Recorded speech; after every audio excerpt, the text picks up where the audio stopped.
Donc pour faire le graphique, donc je dois recommencer par faire une table dynamique pour avoir la somme des kilos par espèce. Une fois que j'ai fait ma table dynamique, on sélectionne bien les données. Donc avant de faire pour pouvoir faire un graphique, il faut bien sélectionner les données, hein. Donc je vais sur l'option graphique. Je vous avais demandé un diagramme secteur. Donc je prends secteur. Je fais suivant. Donc là on n'est pas trop mal. Donc suivant. Mes données elles sont pas mal. Donc suivant. Élément du diagramme, j'avais dû mettre un titre. Donc répartition du nombre de kilos par espèce,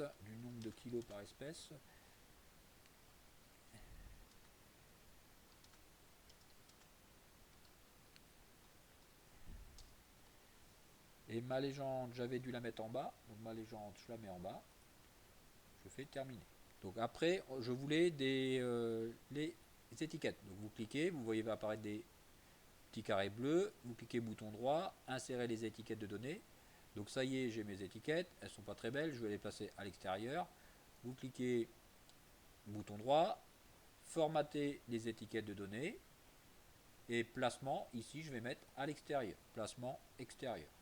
Et j'avais demandé aussi en pourcentage. Donc je les affiche en plus en forme sous pourcentage. Et voilà, j'ai mes étiquettes en pourcentage et donc en pourcentage. J'ai la valeur et j'ai la valeur en pourcentage. Et après, donc si on veut les mettre l'un au-dessous de l'autre, si vous voulez les mettre l'un au-dessous de l'autre, ben, on doit pouvoir. Donc nouvelle ligne, ici, séparateur nouvelle ligne. Ok, voilà. Et j'ai mon graphique. Je vous rappelle que si jamais vous avez besoin d'exporter un graphique, vous cliquez bouton droit, exporter comme image, et si vous avez envie de l'exporter dans un dossier, bah après vous pouvez le traiter comme une image.